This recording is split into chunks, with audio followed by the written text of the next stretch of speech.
Hello everyone, welcome to my channel Bihar board परीक्षा। तो दोस्तों, आज के इस वीडियो में हम लोग देखने वाले हैं पॉलिटिकल साइंस के चैप्टर 2 के सब्जेक्टिव प्लस ऑब्जेक्टिव क्वेश्चन को।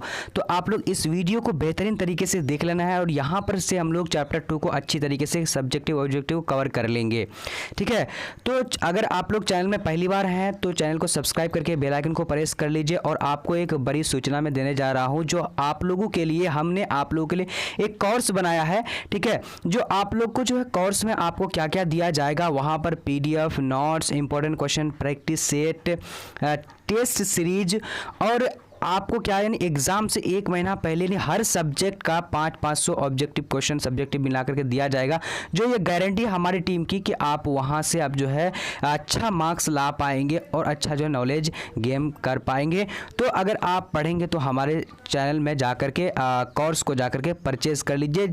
एक ऐप है जिसका नाम है BBP हेल्प, उस ऐप को डाउनलोड कर लीजिए प्ले स्टोर से। डाउनलोड करने के बाद वहाँ पर से आप उस कोर्स को जो है ले लीजिए और अच्छी तरीके से पढ़िए। क्या है एकल दलीय प्रभुत्व व्यवस्था क्या है, यहाँ पर देखिए आपका इस तरह भी पूछा जा सकता है, इसीलिए मैं दोनों क्वेश्चन को यहाँ पर दिखा दे रहा हूँ, ठीक है।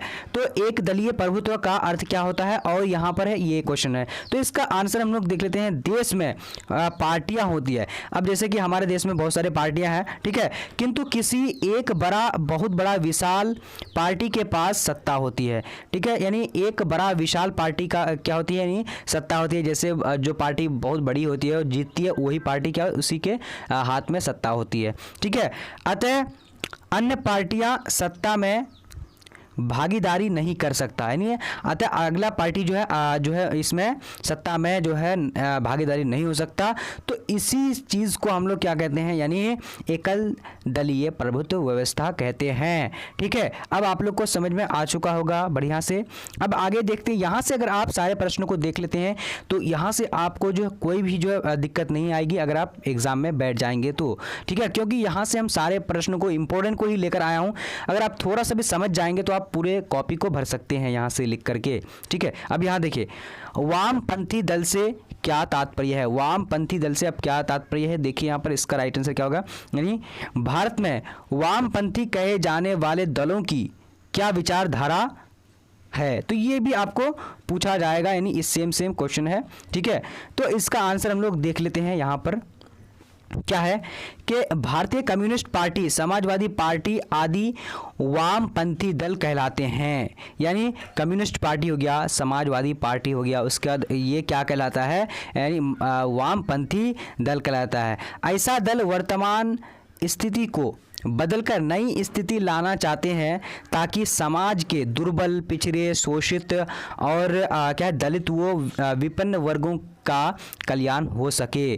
तो यानी विपंथी दल जो है इसमें कम्युनिस्ट पार्टी, समाजवादी पार्टी, ये पार्टी को कहलाता है। ये इसका सोच है, ये चाहते हैं कि हम सत्ता में आए और जो यानी समाज के दुर्बल लोग हैं, पिछड़े लोग हैं, शोषित कर रहे हैं जो लोगों को लेकर, तो उनका वो जो है कल्याण हम लोग करेंगे। हम लोग अपना जो है ये पार्टी बनाकर, वामपंथी दल बना करके हम लोग नई सरकार बना करके हम लोग सारे चीज़ को कल्याण करेंगे। चलिए, आप लोग को समझ में आ रहा होगा अच्छी तरीके से, और आप लोग कमेंट में ज़रूर बताइए कि समझ में आ रही है या फिर नहीं आ रही है, किस तरीके से पढ़ाना चाहिए, किस टाइप से, तो आप लोग ज़रूर बताइएगा, ठीक है। और आपको जो है मेरे ऐप पर अगर आप पढ़ेंगे तो वहाँ पर जो आपको सारे चैप्टर का वीडियो के साथ साथ आपको सारा चीज़ समझाया जाएगा, ठीक है। एक बार आप जो है अगर कोर्स को परचेज कर लेते हैं तो आपको इतना मज़े तरीके से आप पढ़ने वाले हैं जो आप घर बैठे आप 400 प्लस मार्क्स लेकर आ जाएंगे। तो एक बार अगर आप मेरा नंबर लेना चाहते हो तो मैं डिस्क्रिप्शन बॉक्स में दे दिया हूँ और आपको लास्ट में वीडियो के दे दूंगा,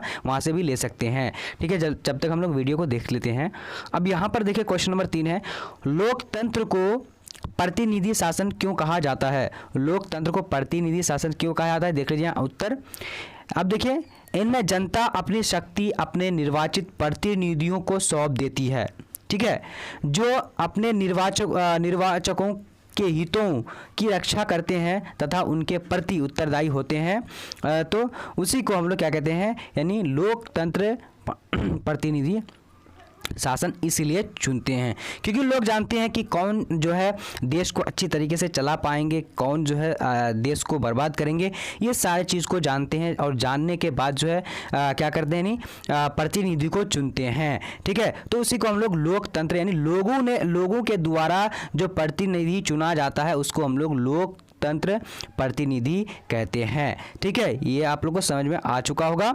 ठीक है, अब यहाँ पर देखेंगे क्वेश्चन नंबर 4 है कामराज योजना का उद्देश्य था। तो कामराज यानी योजना जो था इसका उद्देश्य आखिर क्या था, तो इसका हम लोग जवाब देखेंगे। ठीक है, आप लोग अच्छी तरीके से कमेंट में बताइएगा कि आप लोग को समझ में आ रही है। अगर आप लोग को समझ में आ रही है तो नोट कर लीजिए, मेरी बातों को समझ करके सुन लीजिए और नोट में लिख लीजिए।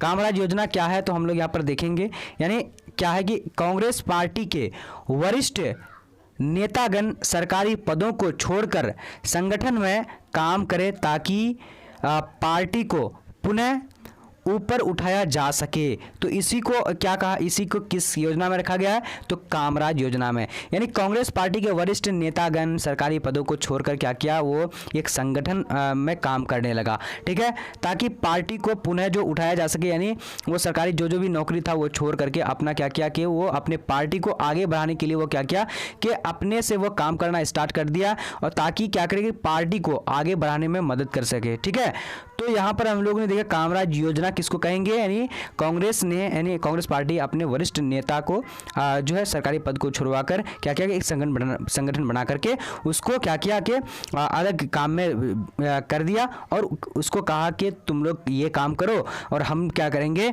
कि हम लोग दिमाग लगाएंगे कैसे हमारा पार्टी आगे बढ़े। तो ये सारे जो है कामराज योजना के अंतर्गत आ गया है। ठीक है, अब यहाँ पर देखेंगे हम लोग क्वेश्चन नंबर 5 को क्या बोला जा रहा है, अच्छी तरीके से देखिए। जो भारत के 7 वर्तमान राष्ट्रीय दलों के नाम, क्योंकि हमारे भारत में क्या बहुत सारे दल है, जिसमें से बहुत सारे दल में से आपको कितना बोला है, 7 दलों के नाम, 7 राष्ट्रीय दलों के नाम। तो 7 राष्ट्रीय दल है हमारे देश में। ठीक है, तो 7 राष्ट्रीय के दल, या फिर आपको पूछा जाता है 2 राष्ट्रीय राजनीतिक दलों के नाम। तो हम लोग यहाँ पर क्या करते हैं, यानी यानी राष्ट्रीय दल जो जानेंगे तो साथ में हम लोग 2 राष्ट्र के नाम भी जान लेंगे, क्योंकि 2 राष्ट्र आप लोग याद रख लीजिएगा, ये बहुत इंपॉर्टेंट है। ये आपको ऑब्जेक्टिव में पूछा जा सकता है कि भारत में कितने राष्ट्रीय दल है, तो 7 राष्ट्रीय दल है, तो आप लोग को याद रखना है। ठीक है, तो देख लीजिए यहाँ पर भारत में 7 वर्तमान दलों के नाम और 2 राष्ट्रीय राजनीतिक दलों के नाम। देखिए भारत में 7 राजनीतिक दल इस प्रकार है। नंबर 1 में हम लोग देख लेते हैं क्या है कि भारतीय राष्ट्रीय कांग्रेस सबसे पहले जो 1885 में इसकी स्थापना हुई थी। ठीक है, उसके बाद देखते हैं मार्क्सवादी कम्युनिस्ट पार्टी। ठीक है, उसके बाद देखिए भारतीय जनता पार्टी। उसके बाद देख लीजिए यहाँ पर बहुजन समाजवादी पार्टी।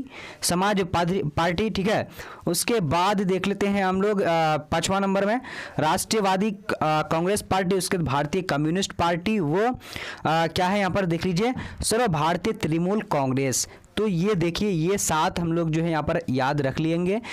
ठीक है, इनमें से किसी 2 को भी आपको पूछा जा सकता है, तो आप लोग 2 को यानी 7 हम लोग याद करके रखेंगे तो 2 को तो आराम से लिख सकते हैं। यहाँ आपको यानी आसानी से अगर लिख लेंगे तो आपको अच्छी तरीके से नंबर दे देंगे। ठीक है, अब आगे देखेंगे क्वेश्चन नंबर 6 को। देखिए 6 नंबर क्वेश्चन क्या करा है, भाजपा के पहली बार भारत के प्रधानमंत्री बनने वाले नेता का नाम बताइए और भारत में पहले उप प्रधानमंत्री का नाम बताइए। ठीक है, ये काफ़ी ये 2016 में पूछा गया है और इम्पोर्टेंट भी है, अच्छी तरीके से देखिए।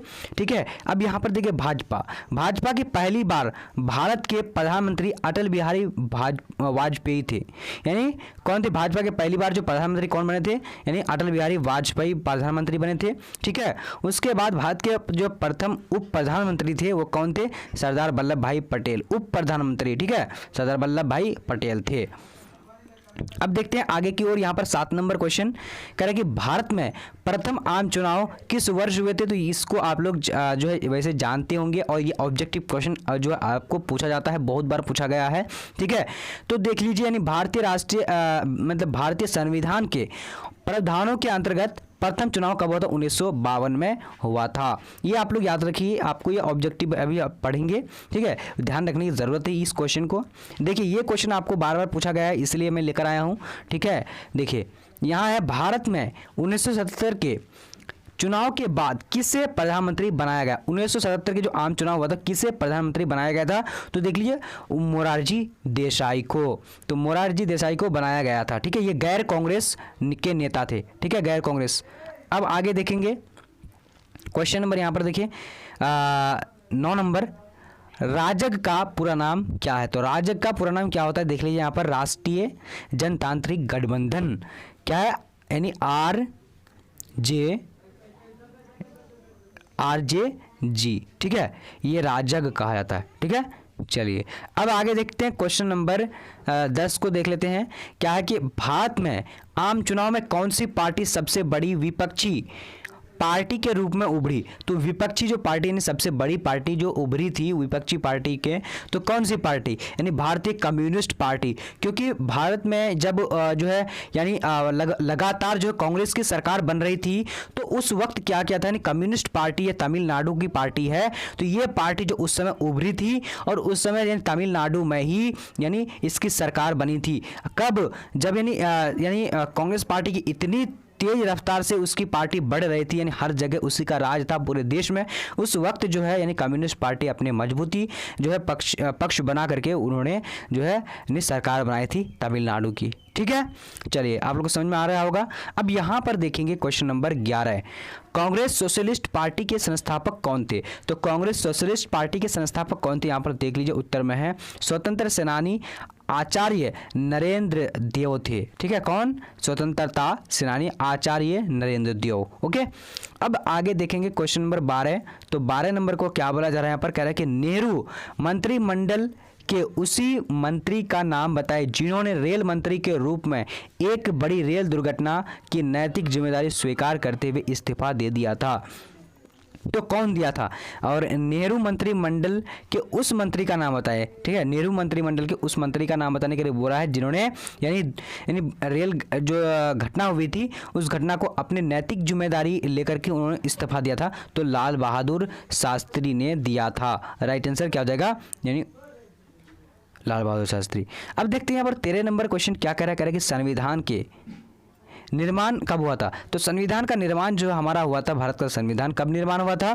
तो यहाँ पर देखिए आपको ये भी पूछा जा सकता है। यहाँ पर देखिए भारत का संविधान कब से अमल में आया, यानी अमल में क्या कहा था? अमल मतलब जो कब से जो है उसको तैयार जो है कब से जो लागू किया गया था। लागू यानी तैयार तो कब हुआ था? देखिए भारत का संविधान तैयार कब हुआ था? 26 नवंबर 1949। लेकिन बनकर तैयार हो जाने के बाद भी जो है 1950 में यानी 1 साल बाद लागू इसलिए किया था क्योंकि ताकि पूरे देश के लोगों को बता दे कि हमारे कानून में इस तरह दिया हुआ है, इस कानून में इतना ये आप उल्लंघन करेंगे तो यहाँ पर जो आपको इस तरह से सजा हो सकती है। तो ये सारे चीज़ जो है बताने में 1 साल टाइम लगा और लागू जो किया था 26 जनवरी 1950 में लागू किया गया था। अगर आप अच्छी तरीके से अगर इस तरीके से अगर क्वेश्चन आएगा एग्जाम में तो आप पेपर को अगर इस तरह से भर देंगे तो समझ करके तो आसानी से नंबर अच्छा खासा मिल जाएगा आपको। अब यहाँ पर देखिए हम लोग अगला क्वेश्चन देखेंगे। ठीक है, यहाँ पर देखिए क्वेश्चन नंबर आ चुकी है, कांग्रेस पार्टी का उदय व पतन के कारण। तो उदय कब कैसे हुआ था कांग्रेस पार्टी का? क्योंकि कांग्रेस पार्टी लगभग जो हमारे देश में आधा से ज़्यादा जो है सत्ता किया है, लेकिन कांग्रेस पार्टी जो है अभी पतन हो चुका है हमारे देश से, क्योंकि अभी जो है भारतीय जनता पार्टी जो है हमारे देश की सरकार है, तो कांग्रेस पार्टी बिल्कुल खत्म हो जा रही है। तो इसका कारण क्या है? देखिए 1947 से 1967 तक कांग्रेस पार्टी का यानी बहुत दौर चला था, बिल्कुल ऐसा दौर जिस तरीके से जो है होता है कि पानी का जो नदी से पानी जो रेत बहता है, तो उसी तरीके से जो है जो यानी उसी तरीके से जो है क्या है कि कांग्रेस का भी रेत बहता था। ठीक है, तो अब यहाँ पर देखते इसके कई कारण थे, जैसे वो उस तरीके से दौर जो चलता था तो वो इसका कई कारण था। अब यहाँ पर देखिए वही देश का सबसे बड़ी देशव्यापी पार्टी था। सबसे पहले जो 1885 में जो बना था ये A.O. ह्यूम ने बनाया था, तो इसकी जो सबसे बड़ी जो है यानी देशव्यापी देश को चलाने वाला देश के जो है बड़ी पार्टी थी। ठीक है, उसका दूसरा जो नेहरू का चमत्कारी नेतृत्व यानी प्राप्त है। तो नेहरू भी जो है बहुत चमत्कारी थे, वो काफ़ी लोगों से जो है लोगों के दिल में रहते थे और लोग उन्हें चाहते थे, इसलिए उनको ही सत्ता में रखना चाहते थे। तीसरा है विपक्षी दल अत्यंत दुर्बल थे, यानी विपक्षी जो दल होते थे उसके काफ़ी दुर्बल होते थे, क्योंकि उस समय जब जो है कांग्रेस का प्रभुत्व रहा था, यानी दौड़ रहा था, तो उस वक्त जो है बहुत सारे यानी कांग्रेस में एक से एक बड़े बड़े धाकड़ नेता हुआ करते थे। ठीक है, उसके बाद लेकिन 1967 के चुनाव के बाद कांग्रेस का पतन होना शुरू हो गया, पतन हो गया। अब क्यों हुआ उसके कारण जानते हैं। इसके कई कारण थे, जैसे अब उसके पास नेहरू जैसा प्रभावशाली नेता नहीं था, नेहरू जो है मर गया था। ठीक है, ठीक है।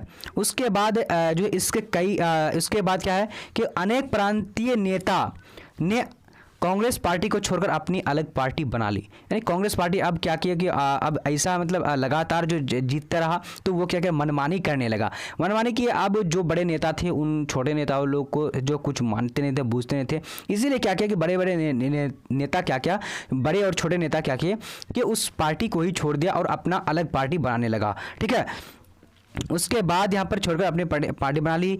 तीसरा है यानी क्षेत्रीय स्तरों पर विपक्षी पार्टियों ने अपनी स्थिति मजबूत कर ली। तो अब इस तरह जो है यानी अलग अलग क्षेत्र से क्या किया कि वो अलग अलग जो पार्टी बना ली, तो वो क्या कि अपने क्षेत्र में जो है अपना पार्टी को मजबूत कर ली, जिसकी वजह से कांग्रेस का पतन हुआ था। अब यहाँ पर हम लोग देखिए काफ़ी वीवीआई है, ये 5 नंबर का आपको पूछा जाएगा। ठीक है, ये जो है 5 नंबर आप लोग लाना चाहते हैं तो इस क्वेश्चन को अच्छी तरीके से देख लीजिए, पढ़ लीजिए। और हम लोग ने देखा कांग्रेस पार्टी का पतन और क्या है, पतन का और उदय का कारण। ठीक है, चलिए अब देखेंगे आगे। यहाँ पर देखते हैं क्वेश्चन नंबर 7 नंबर स्क्रीन में आ चुकी है। क्या कह रहा है, कह रहा है कि दल बदल से आप क्या समझते हैं। ये भी देखिए कितना बार पूछा जा चुका है, ये CBSE भी और राजस्थान बोर्ड में और बिहार बोर्ड में भी पूछा जा रहा है। ठीक है, देखिए दल बदल से आप क्या समझते हैं, यहाँ पर देख लेते हैं। यदि कोई विधायक या सांसद अपने दल अथवा निर्दलीय मंच का परित्याग करे, यानी अपने दल को यानी अपने जो है जिस पार्टी में रहता है उस पार्टी को छोड़ करके अलग पार्टी में चले जाना ही उसे दल बदल कहा जाता है। ठीक है, तो हम लोग ये अपना भाषा से और किताबी भाषा अन्य दल में जा मिलता है या फिर दल बना लेता है या अपना नया दल बना लेता है। ठीक है, अथवा निर्दलीय स्थिति अपना बना लेता है या दल की सदस्य त्यागे बिना ही बुनियादी मामलों पर सदन में उसके विरुद्ध मतदान करता है, यह दल बदल कहलाता है। जैसे कि मैं बताया आप लोगों को कि कोई भी विधायक सांसद, ठीक है, अगर उनको अपने दल में अच्छा नहीं लगता तो वो क्या करता है कि अपने दल को बदल करके चाहे वो अपना एक दल बना लेता है या नहीं तो फिर अलग दल में चले जाता है, यानी दूसरे के पार्टी में चले जाता है, तो उसको क्या कहा जाता है, दल बदल कहा जाता है। ठीक है, तो समझ चुके हो गए आप लोग, समझ चुके होंगे। चलिए अब देखेंगे आगे क्वेश्चन नंबर 8 को। ठीक है, चलिए देखिए यहाँ पर समाजवादी दलों और कम्युनिस्ट दलों के बीच में 4 अंतर बताएं। तो देखिए समाजवादी दल और कम्युनिस्ट दल, ठीक है, देखिए इसका हम लोग यहाँ पर अब यहाँ पर देखेंगे हम लोग क्या दोनों दलों के बीच के अंतर। देखिए समाजवादी दल लोकतांत्रिक विचारधारा में विश्वास करते हैं, कम्युनिस्ट दल सर्वाहारी के अधिनायकवाद में विश्वास करते हैं। जैसे यहाँ पर ये क्या करते हैं, यानी विचारधारा पर विश्वास करते हैं और ये अधिनायकवाद में विश्वास करते हैं। ठीक है, चलिए अब ये तो हम लोग देख लिए। अब यहाँ पर दूसरा यानी किस में है, समाजवादी दल पूंजीवादी को पूरी तरह से समाप्त नहीं करना चाहते हैं, कम्युनिस्ट पार्टी पूंजी दल को यानी समूल नाश करना चाहते हैं। ठीक है, कम्युनिस्ट पार्टी ये जो पूंजी है वो सोचते हैं कि सारा खत्म कर देंगे हम लोग और फिर दोबारा से कर देंगे, लेकिन वहीं पर समाजवादी कहता है कि नहीं खत्म नहीं करेंगे, हम लोग धीरे धीरे खत्म करेंगे जिससे जो हमारे पास रह सकता है। उसके बाद तीसरा है समाजवादी दल सामाजिक न्याय प्राप्ति के लिए लोकतांत्रिक तरीके में विश्वास करते हैं, वहीं पर कम्युनिस्ट जो है हिंसक संसाधनों को अपनाने के पक्षधर है।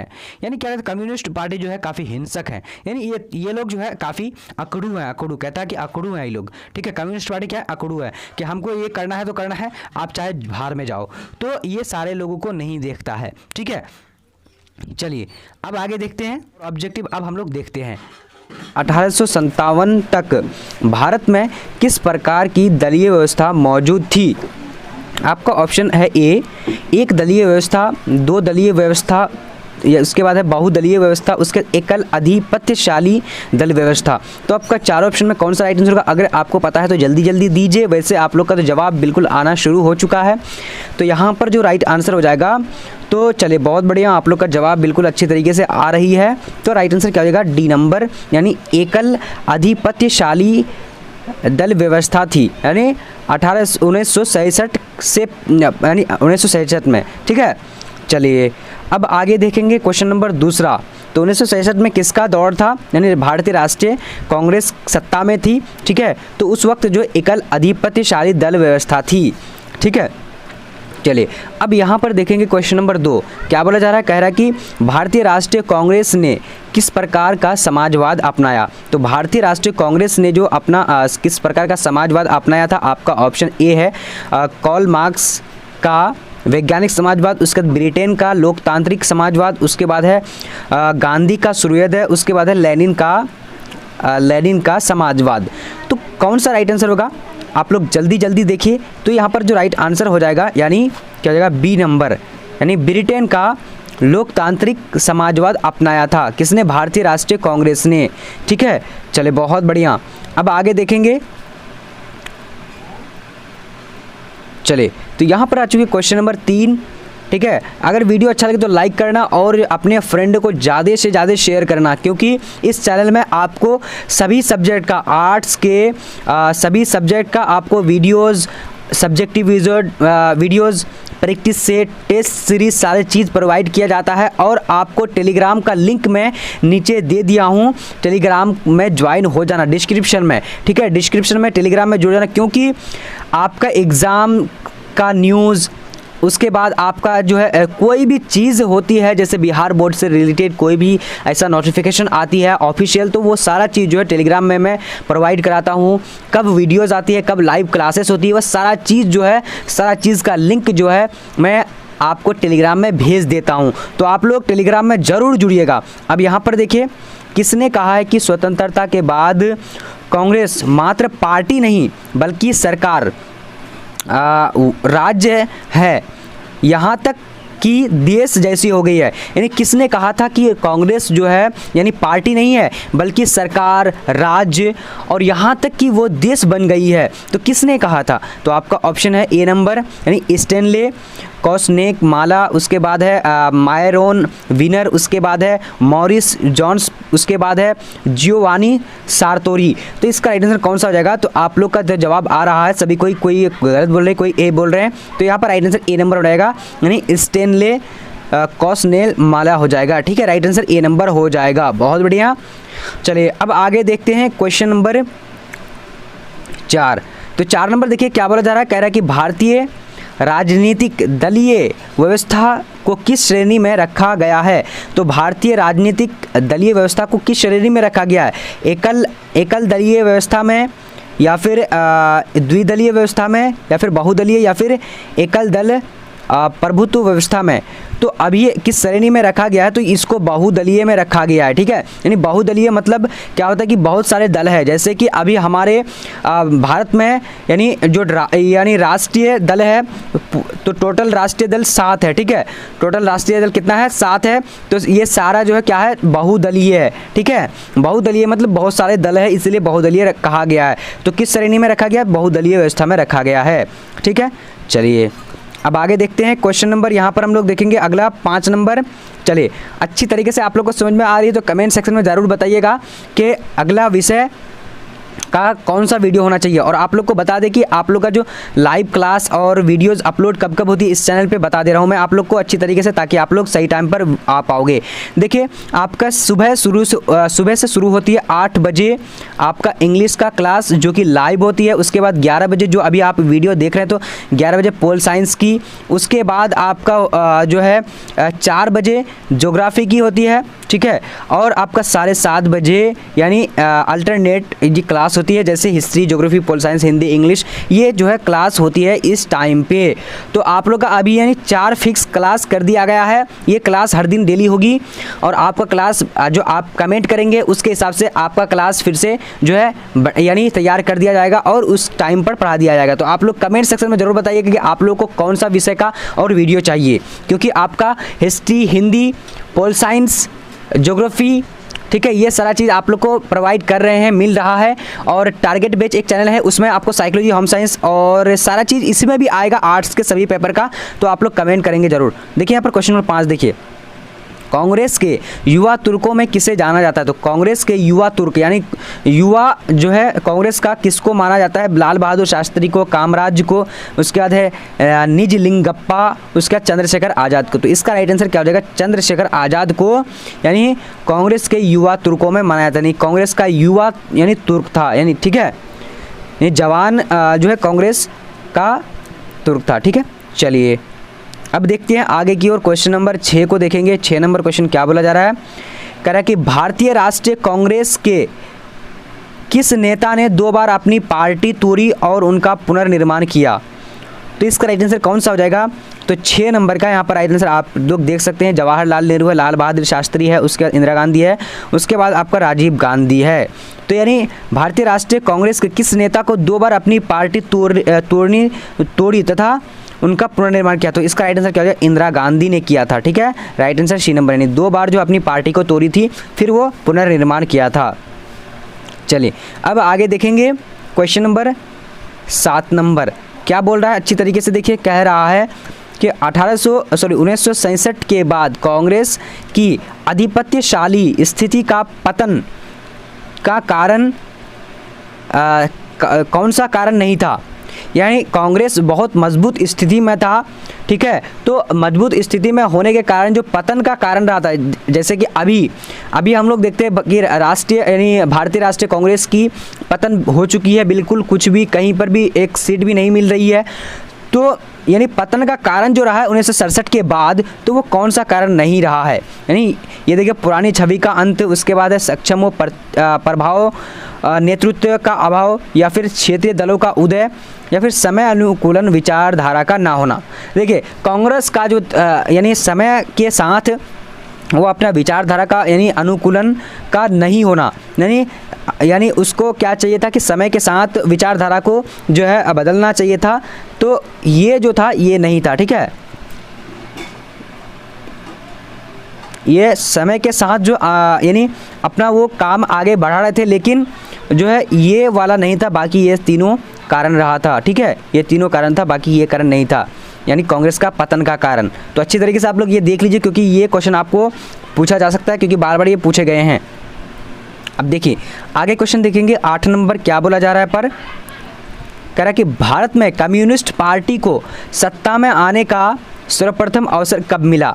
तो कम्युनिस्ट पार्टी ये क्या है? यानी ये तमिलनाडु का ये पार्टी है। ठीक है, ये राष्ट्रीय मतलब पार्टी है। ठीक है, यानी हमारे देश में कितने राष्ट्रीय पार्टी है? तो 7 पार्टी है, जिनमें से एक भारत में कम्युनिस्ट पार्टी भी है। ठीक है, चलिए तो यहाँ पर हम लोग देखते हैं। तो इसका राइट आंसर यानी भारत में कम्युनिस्ट पार्टी को सत्ता में आने का सर्वप्रथम जो मौका मिला था वो कब मिला था? तो इसका राइट आंसर यानी 1967 राइट आंसर, सॉरी 1957 को मिला था। सॉरी, यहाँ 1957 होना चाहिए जी, 1957 को मिला था। ठीक है, चलिए यानी दूसरा आम चुनाव के बाद, यानी पहला आम चुनाव में यानी सत्ता में जो यानी बस ये तमिलनाडु में ही बना था। ठीक है, ये कम्युनिस्ट पार्टी जो बनी थी वो तमिलनाडु में ही सत्ता में बैठा था, बाकी जो पूरे देश में किसकी सत्ता थी? तो वो कांग्रेस की सत्ता थी। ठीक है, चलिए अब आगे देखते हैं। क्वेश्चन नंबर 9 नंबर के बीच, सॉरी 9 नंबर को देखेंगे।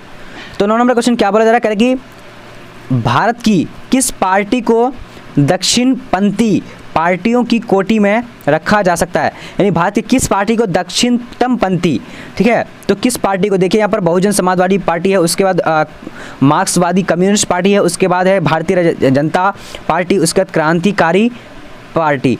तो यानी दक्षिणपंथी किस पार्टी को रखा गया है? तो इसका राइट आंसर यानी भारतीय जनता पार्टी को दक्षिण पार्टी में रखा गया है, दक्षिणतम पार्टी में ये जी इसको कोटि में रखा गया है। ठीक है, चलिए अब क्वेश्चन देखेंगे 10 नंबर। क्या कह रहा है? कह रहा है कि 1967 के तो 10 नंबर क्या कह रहा है? कह रहा है कि 1967 के चौथे आम चुनाव, यानी 1967 में चौथा आम चुनाव हुआ था। पहला आम चुनाव कब हुआ था? तो 1952 में हुआ था। ठीक है, तो ये हर 5 साल में यानी एक आम चुनाव होती है। ठीक है, तो 5 साल 1967 में चौथे आम चुनाव के बाद कांग्रेस के आधिपत्य के तेजी से पतन में किस तत्व के प्रबल भूमिका रही? यानी कांग्रेस का जो यानी पतन हुआ था वो किस यानी भूमिका रही थी? कौन सी भूमिका? तो यहाँ पर इसका जो राइट आंसर हो जाएगा, आप देखिए ऑप्शन देख लीजिए, तो इसका राइट आंसर क्या हो जाएगा? तो राजनीतिक दल बदल। ठीक है, यानी राजनीतिक दल बदल रहा था, यानी बहुत सारे ऐसे यानी धाकर नेता थे जो भारतीय राष्ट्रीय कांग्रेस को छोड़कर वो अलग अलग यानी दल में चले गए थे, जिसके कारण जो है सबसे प्रबल भूमिका यानी सबसे स्ट्रांग मजबूत भूमिका वही थी जो राष्ट्रीय कांग्रेस जो है इसका पतन हो गया था तेजी से। ठीक है, और अब आगे देखते हैं क्वेश्चन नंबर यहाँ पर 11 नंबर देखेंगे। क्या बोला जा रहा है? कह रहा है कि 1971 में बने महान गठबंधन का क्या ध्येय था? तो 1971 में बने महागठबंधन का जो ध्येय था, यानी सबसे ज़्यादा जो यानी क्या कहता है उसको, यानी ध्यान जिसको मतलब इसको क्या हटाना है, क्या करना है, नहीं करना है, तो इंदिरा हटाओ जो है, इंदिरा हटाओ का नारा था। ठीक है, यानी क्या था? यानी 1971 में बने महागठबंधन जो बना था वो किसके यानी विपक्षी दल यानी इंदिरा हटाओ को यानी ये ध्येय था। ठीक है, इंदिरा को हटाने के लिए था, इंदिरा गांधी को। अब आगे देखते हैं क्वेश्चन नंबर 12। तो 12 नंबर क्या बोल रहा है? कह रहा है कि भारतीय राष्ट्रीय कांग्रेस ने समाजवादी प्रतिमान के बारे में कब संकल्प लिया? तो भारतीय राष्ट्रवादी कांग्रेस ने समाजवादी प्रतिमान के बारे में संकल्प कब लिया? तो इसका राइट आंसर कौन सा? अवार्डी अधिवेशन में। ठीक है, राइट आंसर यहाँ पर क्या हो जाएगा? B number. ओके, चलिए अब आगे देखेंगे क्वेश्चन नंबर 13 नंबर। तो 13 नंबर स्क्रीन में आ चुके हैं। क्या बोला जा रहा है यहाँ पर? कह रहा है कि भारत के प्रथम गैर कांग्रेसी प्रधानमंत्री कौन थे? तो भारत के प्रथम जो गैर कांग्रेसी प्रधानमंत्री थे वो कौन थे? प्रथम गैर कांग्रेसी, तो राइट आंसर क्या हो जाएगा? मोरारजी देसाई। ठीक है, मोरारजी देसाई राइट आंसर यहाँ पर गैर कांग्रेसी प्रथम यानी प्रधानमंत्री थे। ठीक है, चलिए अब आप देखेंगे यहाँ पर क्वेश्चन नंबर 14। क्या बोला जा रहा है? कह रहे कि भारतीय राष्ट्रीय कांग्रेस के संस्थापक कौन थे? तो भारतीय राष्ट्रीय कांग्रेस के संस्थापक कौन थे? तो इसका राइट आंसर क्या हो जाएगा? आपका ऑप्शन 4 ऑप्शन देखिए यहाँ पर। क्या बोला जा रहा है? लियाकत अली आ रहा है, उसके बाद A.O. ह्यूम है, उसके बाद S.N. बनर्जी है, उसके बाद G.K. गोखलेस। तो इसका राइट आंसर क्या हो जाएगा? यहाँ पर A.O. ह्यूम राइट आंसर हो जाएगा। ठीक है, चलिए अब देखेंगे आगे की ओर। तो आप लोग जल्दी जल्दी इसको शेयर ज़रूर करना है। उसके बाद जो भी न्यू देख रहे हो चैनल को सब्सक्राइब कर लेना, और टेलीग्राम का लिंक डिस्क्रिप्शन बॉक्स में जाकर के देख लेना। पार्ट 1 भी नहीं देखे तो डिस्क्रिप्शन में मिल जाएगा। देखिए, कांग्रेस का विभाजन किस वर्ष हुआ था? कांग्रेस में प्रथम विभाजन किस वर्ष हुआ था? तो यहाँ पर राइट आंसर कौन सा हो जाएगा? देखिए 1966 है, 1969 है, उसके बाद 68 है, उसके बाद 70 है। तो इसका राइट आंसर क्या हो जाएगा? आप लोग का जवाब तो आ रहा है बी नंबर के बारे में, तो राइट आंसर क्या हो जाएगा? बी नंबर, यानी 1969 में सबसे जो है यानी कांग्रेस का प्रथम विभाजन हुआ था। ठीक है, कांग्रेस का प्रथम जो है पहली बार विभाजित हो गया था। ठीक है, चलिए अब यहाँ देखेंगे क्वेश्चन नंबर क्या 16 नंबर। भारतीय राष्ट्रीय कांग्रेस की स्थापना कब हुई थी? भारतीय राष्ट्रीय कांग्रेस की स्थापना कब हुई थी? आपका ऑप्शन ए है 1885, उसके बाद है बी 1905, उसके बाद सी है 1916, उसके बाद डी है 1947। तो इसका राइट आंसर क्या हो जाएगा? तो भारतीय राष्ट्रीय कांग्रेस की स्थापना जो हुई थी 1885 में हुई थी। ठीक है, चलिए अब आगे देखेंगे यहाँ पर क्वेश्चन नंबर 17 नंबर क्या बोला जा रहा है? कह रहा है कि प्रथम आम चुनाव में निम्नलिखित में से किस प्रांत में कांग्रेस को बहुमत प्राप्त नहीं हुआ था? प्रथम चुनाव में यानी 1952 में क्या हुआ था? प्रथम आम चुनाव हुआ था, तो उसमें यानी किस राज्य में जो है यानी कांग्रेस को बहुमत नहीं प्राप्त हुआ था? तो राइट आंसर यहाँ पर क्या हो जाएगा? देखिए आपका, आप देख सकते हैं ए नंबर है उड़ीसा, उसके बाद है बिहार, उसके बाद है उत्तर प्रदेश, उसके बाद मध्य प्रदेश। तो इसका राइट आंसर क्या है? ए नंबर यानी उड़ीसा राइट आंसर। उड़ीसा में जो है यानी बहुमत प्राप्त नहीं हुआ था। ठीक है, चलिए अब आगे। भारत की राष्ट्रपति प्रतिभा देवी सिंह पाटिल का कर्म के हिसाब से कौन सा स्थान था? तो तो यानी प्रतिभा देवी सिंह जो पाटिल जो राष्ट्रपति बनी थी तो वो कब बनी थी, ठीक है। यहाँ पर आपका ऑप्शन है 12वां है, 13वां है और उसके 14वां है, उसके बाद क्या है इसका राइट आंसर क्या हो जाएगा, कितना स्थान है तो 12वां स्थान है, ठीक है। चलिए अब आगे की ओर बढ़ेंगे। तो यहाँ पर सॉरी गलत आंसर दे दिया गया है, जिसकी वजह से मैं माफ़ी चाहूँगा, सॉरी। तो क्या है कि धारा 370 का संबंध किस प्रदेश से था लेकिन अभी नहीं है, तो ऑप्शन में उत्तर प्रदेश, बिहार है, उत्तराखंड है, उसके बाद जम्मू और कश्मीर है। तो इसका राइट आंसर क्या हो जाएगा, तो डी नंबर यानी जम्मू कश्मीर। अब आगे देखते हैं क्वेश्चन नंबर यहाँ पर आ चुकी है 20 नंबर। क्या बोला जा रहा है, 5 सूत्री कार्यक्रम की शुरुआत किसके द्वारा की गई थी, तो इसका राइट आंसर क्या होगा, सी नंबर यानी संजय गांधी के द्वारा की गई थी। अब आगे की ओर बढ़ते हैं। यहाँ पर क्वेश्चन आ चुके हैं, क्या बोला जा रहा है 21 नंबर, सीमांत गांधी के नाम से किसे जाने जाते हैं, यानी कौन जाने जाते थे। महात्मा गांधी है, सुभाष चंद्र बोस है, उसके बाद खान अब्दुल गफ्फार खान है, उसके बाद सरदार पटेल है। तो इसका राइट आंसर यहाँ पर सी नंबर हो जाएगा यानी खान अब्दुल गफ्फार खान हो जाएगा। अब आगे देखेंगे क्वेश्चन नंबर 22 नंबर। यहाँ पर क्या बोला जा रहा है, कह रहा है कि निम्नलिखित में से कौन सा सही सुमेलित नहीं है, तो कौन सा यहाँ पर सही सुमेलित नहीं है। सोनिया गांधी कांग्रेस से, उसके बाद मायावती बहुजन समाजवाद पार्टी से, उसके बाद क्या है लालू प्रसाद राष्ट्रीय जनता दल से, उसके बाद नीतीश कुमार भारतीय जनता पार्टी से। तो इसका राइट आंसर क्या हो जाएगा, डी नंबर यानी नीतीश कुमार जो भारतीय जनता पार्टी से नहीं है। ओके चलिए अब देखते हैं आगे की ओर। क्वेश्चन नंबर यहाँ पर देखेंगे 23 नंबर। क्या बोला जा रहा है, कह रहा है कि स्वतंत्र भारत के प्रथम गवर्नर जनरल कौन थे, तो इसका राइट आंसर यहाँ पर क्या हो जाएगा, आपका ऑप्शन यहाँ पर नीचे में देख लेते हैं। स्वतंत्र भारत का प्रथम गवर्नर जनरल जो है लॉर्ड कर्जन है, या फिर सिराज गोपालाचारी, लॉर्ड माउंटबेटन, या फिर क्या है BR अम्बेडकर। तो इसका राइट आंसर सिराज गोपालाचारी हो जाएगा। अगर आपको यहीं पर पूछा जाएगा भारत का प्रथम या फिर अंतिम गवर्नर जनरल, तो यहाँ पर बोलना था आपको लॉर्ड माउंटबेटन, लेकिन भारत का भारतीय और क्या पूछा स्वतंत्र भारत का, तो स्वतंत्र भारत का प्रथम जो यानी गवर्नर जनरल बने थे वो सिराज गोपालाचारी बने थे, ठीक है। तो मैं आज तक इस यानी जितने सारे बच्चे आते हैं ये दोनों क्वेश्चन में कन्फ्यूजन होते, तो आप लोग कन्फ्यूजन नहीं होना है। अगर आपको पूछा जाए भारत के प्रथम भारतीय गवर्नर जनरल कौन है, तो क्या हो जाएगा यानी सिराज गोपालाचारी। अगर पूछा जाए कि भारत के प्रथम गवर्नर जनरल कौन है, तो लॉर्ड माउंटबेटन। अगर आपको पूछा जाए स्वतंत्र भारत का प्रथम, तो स्वतंत्र भारत का प्रथम क्या हो जाएगा, सिराज गोपालाचारी। ओके चलिए अब आगे देखते हैं। क्वेश्चन नंबर यहाँ पर आ चुकी है 24 नंबर।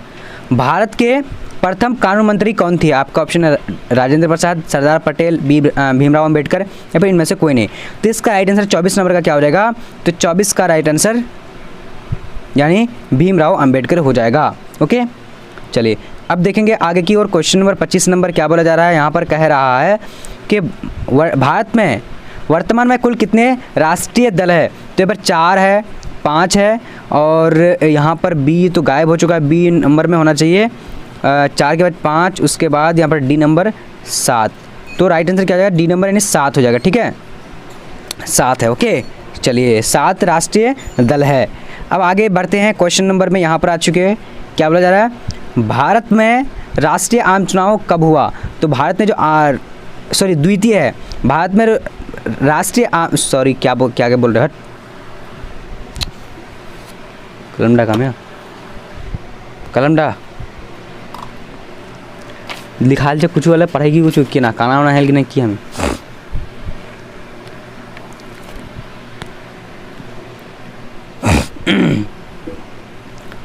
क्या करें 26 नंबर कह रहा है कि भारत में द्वितीय आम चुनाव कब हुआ था, तो यहाँ पर राइट आंसर क्या हो जाएगा, आपका ऑप्शन 4 है, देखिए 1955, 1956, 1957 और इनमें से कोई नहीं। तो इसका राइट आंसर क्या हो, डी नंबर, सी नंबर यानी इनमें से सी नंबर यानी क्या हो जाएगा 1957 हो जाएगा। ओके चलिए अब आगे देखते हैं। क्वेश्चन नंबर क्या आ चुकी है 27 नंबर। क्या बोला जा रहा है, भारत के प्रथम शिक्षा मंत्री कौन थे, तो इसका राइट आंसर क्या हो जाएगा, यानी अबुल कलाम आज़ाद राइट आंसर हो जाएगा।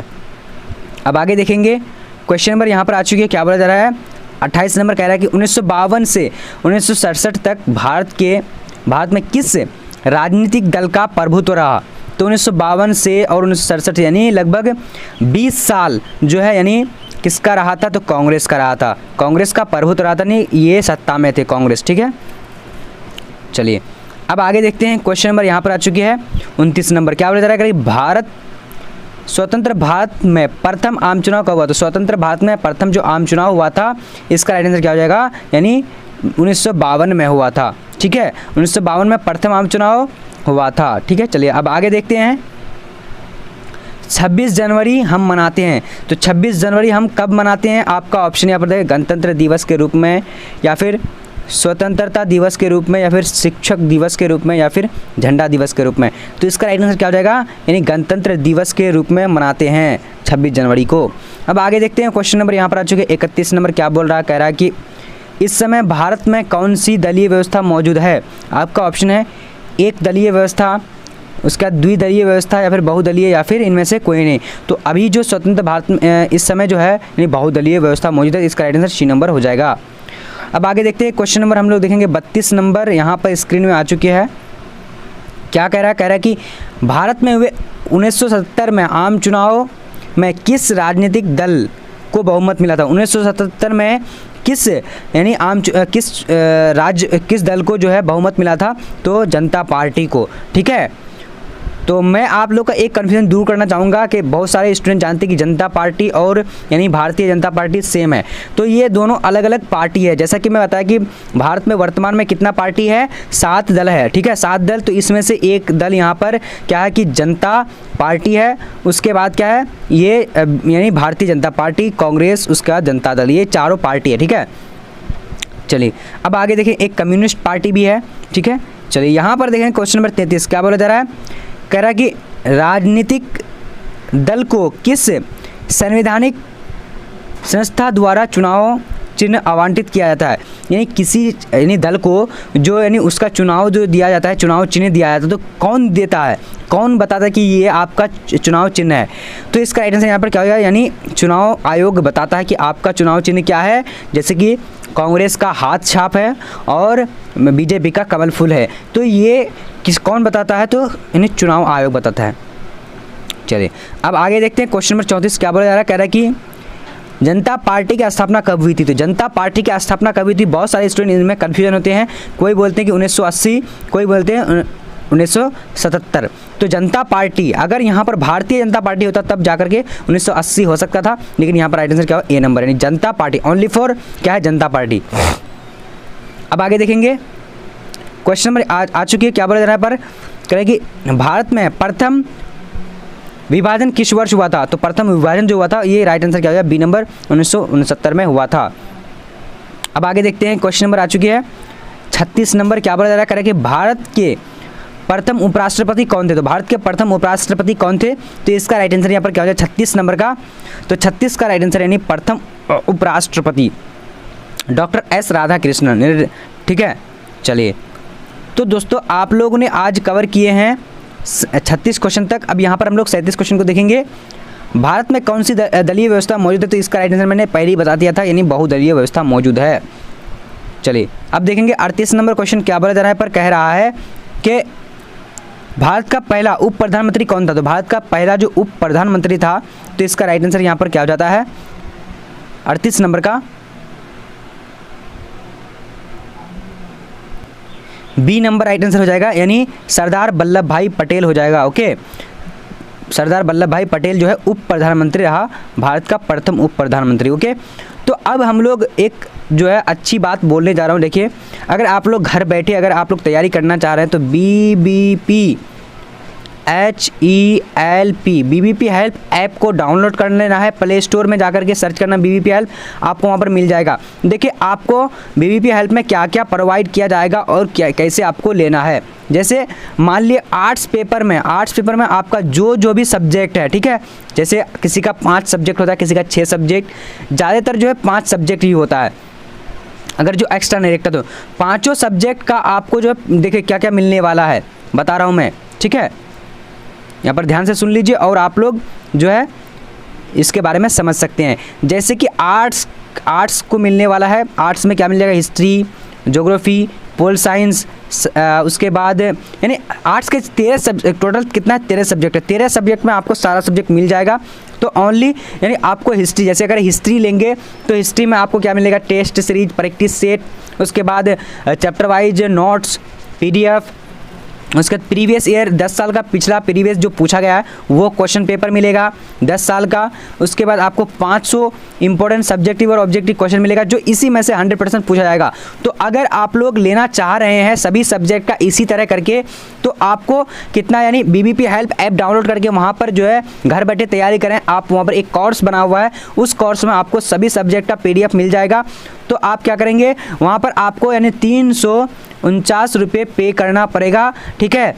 और वो वहाँ पर आपको ये मिल जाने वाली सारी फैसिलिटी, ठीक है। और आप घर बैठे अच्छी तरीके से तैयारी कर सकते हैं, ये पूरी गारंटी है हम लोगों की, ठीक है। अगर आपको कोई भी दिक्कत समस्या प्रॉब्लम होगी तो इस नंबर पर आप जो है इंक्वायरी करके आप कर सकते हैं। 7903288689 पर कॉल करके पूछ करके क्या कैसे कैसे क्या करना पड़ेगा, क्या मिलने वाला, सारा चीज़ आपको दे दिया जाएगा। अगर आप सिंगल अगर इंग्लिश का लेना चाह रहे हैं इंग्लिश का, तो इंग्लिश का 199 यानी 199 रुपये में मिलने वाली है। तो अगर आपको कोई भी डाउट हो क्लियर करने के लिए इस नंबर पे कॉल करेंगे, वो सारा चीज़ बता दिया जाएगा कि आपको कैसे कैसे लेना है और क्या क्या मिलने वाली है। तो चलिए हम लोग इतना ही तक आज का वीडियो, तब तक के लिए जय हिंद, मिलते हैं अगले वीडियो में।